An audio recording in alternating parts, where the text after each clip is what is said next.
Every spring, something beautiful happens.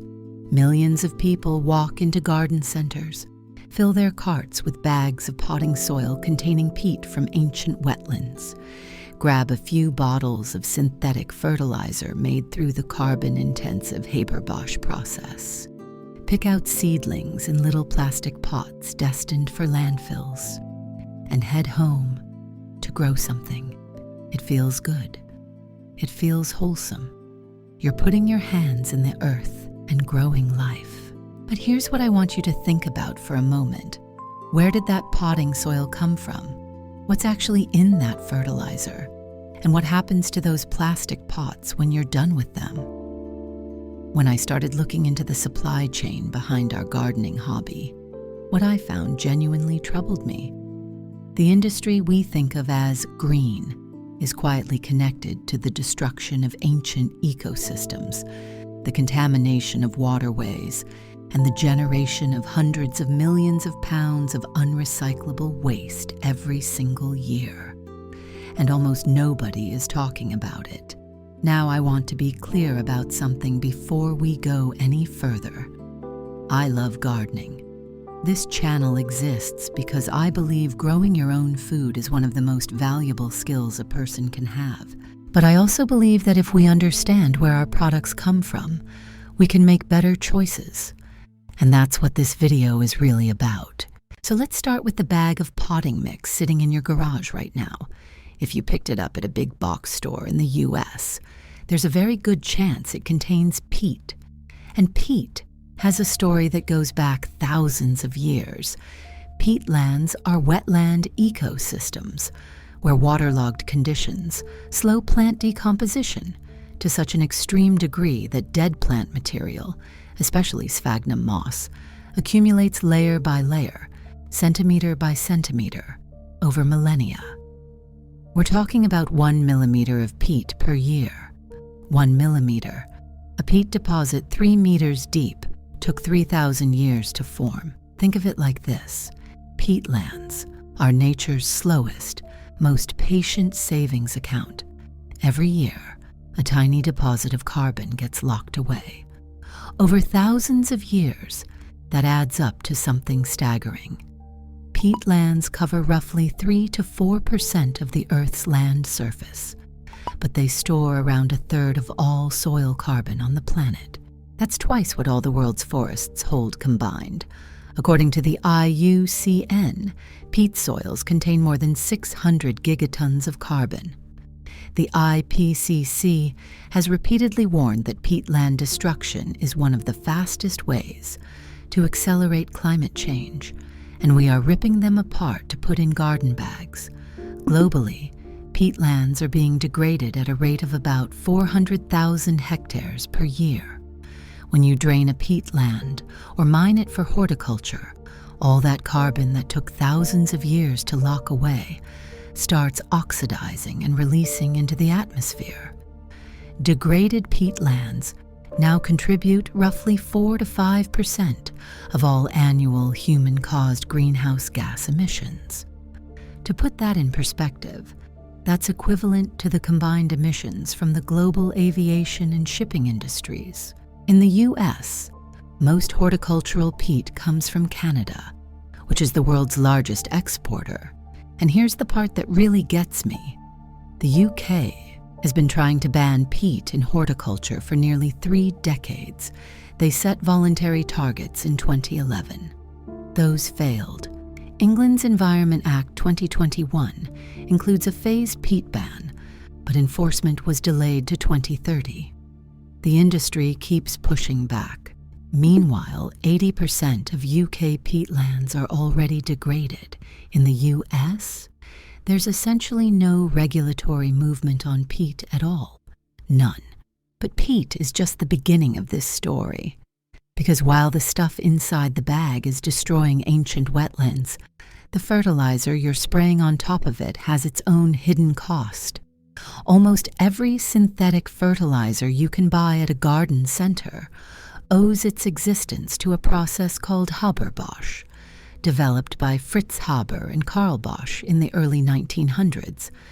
It's the industrial method for producing ammonia by combining nitrogen from the atmosphere with hydrogen from natural gas under extreme heat and pressure. We're talking 300 to 500 degrees Celsius and pressures up to 300 times atmospheric. This single chemical process consumes 1 to 2% of all global energy production and 3 to 5% of the world's natural gas supply. It produces roughly 1.6 tons of carbon dioxide for every ton of ammonia made. Globally, the Haber-Bosch process accounts for about 1 to 2% of all CO2 emissions on Earth. It is, by some measures, the single most carbon-intensive chemical reaction we perform at industrial scale. Now, most of that ammonia goes to commercial agriculture, not home gardens. But here's where it connects to you and me directly. When synthetic nitrogen fertilizer hits your garden soil, the plants take up some of it, but a significant portion washes away with rain and irrigation. That runoff carries nitrogen and phosphorus into streams, rivers, and eventually into larger bodies of water. The excess nutrients feed algal blooms through a process called eutrophication that chokes out oxygen, creating dead zones where almost nothing can survive. The Gulf of Mexico dead zone, which stretches across thousands of square miles every summer, is driven largely by fertilizer runoff flowing down the Mississippi. And while agricultural runoff is the dominant source, residential fertilizer use contributes to the same system. But there's an even more invisible problem.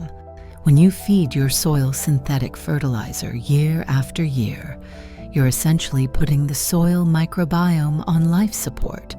Think of your soil like a city of billions of organisms, bacteria, fungi, protozoa, all working together to break down organic matter and make nutrients available to plants. When you bypass that system by delivering nutrients in synthetic form, you're telling those organisms they're not needed. Over time, soil biology declines. The mycorrhizal networks that connect plant roots to nutrient sources shrink. The soil becomes dependent on external inputs just to function. It's a treadmill. The more synthetic fertilizer you use, the more you need. If you're finding this useful, hit subscribe. We break down the science behind gardening every week, so you can grow more with less guesswork. Now let's talk about the part of this story that's hiding in plain sight, the plastic. Every year, the United States produces an estimated 500 million plastic plant pots, trays, and cell packs. That generates roughly 350 million pounds of plastic waste, or about 175,000 tons. And here's the number that stopped me cold. Perhaps 5% of that plastic is actually recycled. 5%. The rest, somewhere around 95%, goes to landfill or gets incinerated. And it's not because gardeners don't care.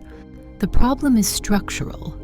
Garden pots are made from a mix of plastic resins, including polypropylene, polystyrene, and high-density polyethylene.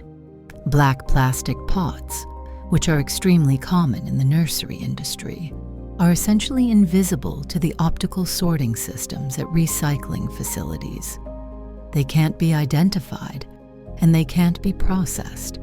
Even when garden retailers like Home Depot and Lowe's offer take-back programs, the infrastructure to actually recycle horticultural plastic at scale barely exists.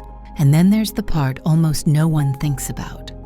Those plastic pots sitting in your garden, along with landscape fabric, synthetic mulches, and the coatings on slow-release fertilizer granules, are slowly breaking down and releasing microplastics directly into your soil. The very soil you're growing food in. Now, here's where this whole story comes together in a way that I think every gardener needs to hear. In January 2024, a team led by researchers at the University of Michigan published the largest study ever conducted, comparing the carbon footprints of urban agriculture and conventional farming in Nature Cities Journal. They collected data from 73 urban farms and gardens across 5 countries, and what they found was striking. On average, food produced through urban agriculture emitted 0.42 kilograms of CO2, 2 equivalents per serving. Food from conventional agriculture, 0.07. That means urban-grown food had roughly 6 times the carbon footprint. Now, before you throw your trowel in the bin, let me tell you what's actually driving that number. It's not the growing itself, it's the infrastructure. Raised beds, purchased soil mixes, compost bins, garden sheds, fencing. All of those materials have embodied carbon from manufacturing and transport. And because many urban gardens only operate for a few years before the space gets repurposed, those materials never get used efficiently.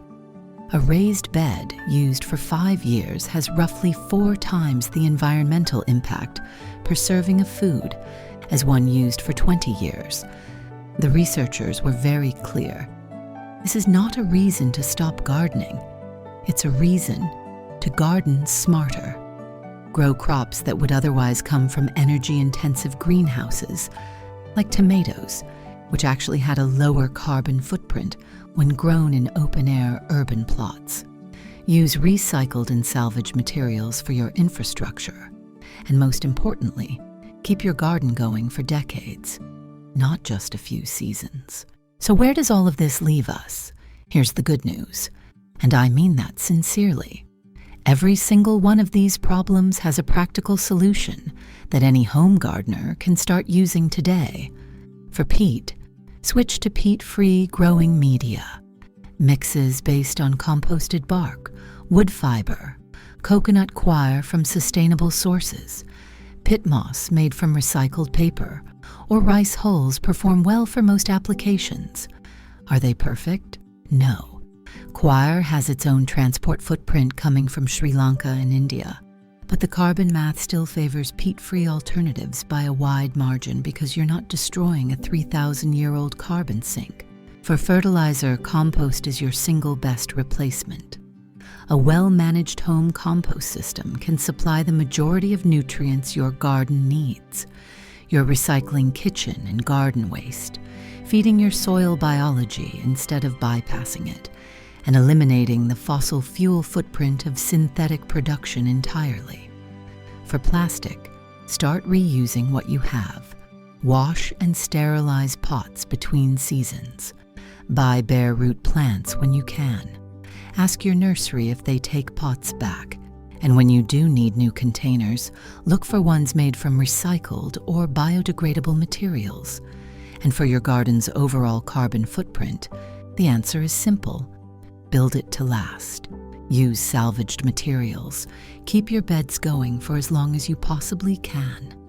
And grow the crops that make the biggest difference, the ones that would otherwise come from heated greenhouses or be flown in from overseas. We started this video with a simple question: where do our garden supplies come from? And the answer turned out to be more complicated than any of us expected. Ancient wetlands being drained, fossil fuels being burned, plastic piling up in landfills. But understanding the problem is the first step to solving it. And as gardeners, we're already the kind of people who believe in putting in the work to grow something better.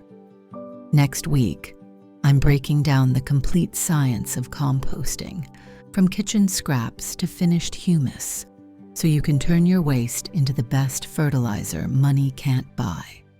Subscribe so you don't miss it.